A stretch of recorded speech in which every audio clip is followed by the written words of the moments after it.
Welcome guys to Techionics. My name is Gaurav and today in this video we are going to build a budget PC. So let's get started.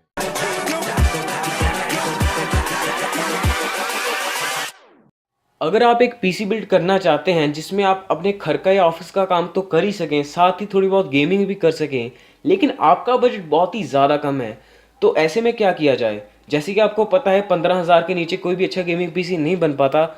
तो आज की इस video में हम एक PC build करने वाले हैं जिसमें आप अपने ऑफिस का या फिर स्कूल का काम तो कर ही सकेंगे, साथ ही साथ कुछ गेम्स भी प्ले कर पाएंगे।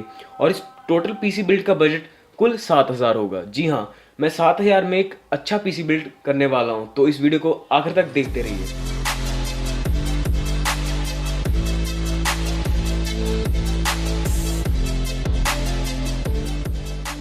इस पीसी बिल्ड के लिए मैं AMD का A6-7400 प्रोसेसर यूज़ कर रहा हूँ, जो कि बहुत ही अच्छा प्रोसेसर है अगर इसके प्राइस को देखा जाए। इसकी वीडियो भी मैंने अपने चैनल पर डाली हुई है। अगर आप इस प्रोसेसर के बारे में डिटेल में जानना चाहते हैं तो आप वीडियो देख सकते हैं, उसका लिंक ऊपर आई बटन में और डिस्क्रिप्शन में मैं दे दूँगा।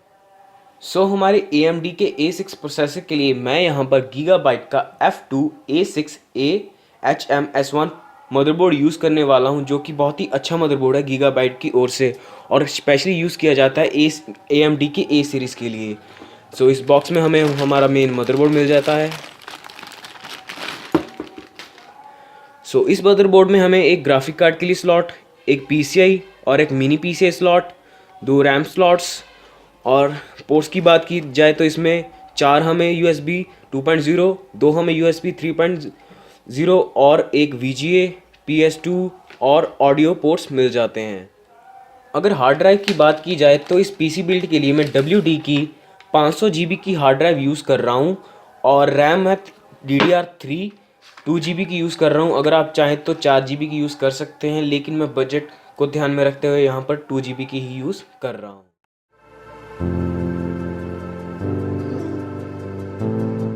प्रोसेसर को मदरबोर्ड के साथ लगाने से पहले ध्यान रखें कि यहाँ पर आपको प्रोसेसर के यहाँ पर एक एरो दिखेगी, सेम एरो यहाँ पर मदरबोर्ड की सॉकेट पर होगी। बस इन दोनों को मैच कर कर हमें जस्ट प्रोसेसर को यहाँ पर रखना है और लॉक लगा देना, और ये हमारा प्रोसेसर इंस्टॉल हो गया।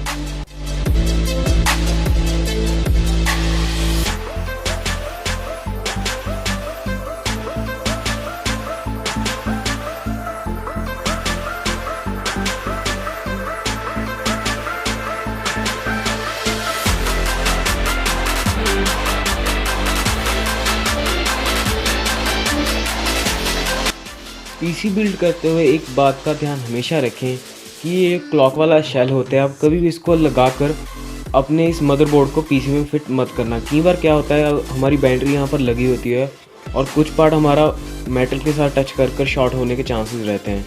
तो मेरी एडवाइस यही है कि आप जब इसको इंस्टॉल कर रहे हो तब इसकी बैटरी निकाल कर ही रखें।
विंडो हमने पीसी पर इंस्टॉल कर दिया और पीसी हमारा बहुत ही ज़्यादा अच्छा चल रहा है। एक बात का ज़रूर ध्यान रखें कि जब भी आप एक पीसी बिल्ड कर रहे हैं और उसमें आपने विंडो इंस्टॉल की है तो आपको आपके मदरबोर्ड के साथ एक CD मिलती है जो कि उसके ड्राइवर्स की होती है।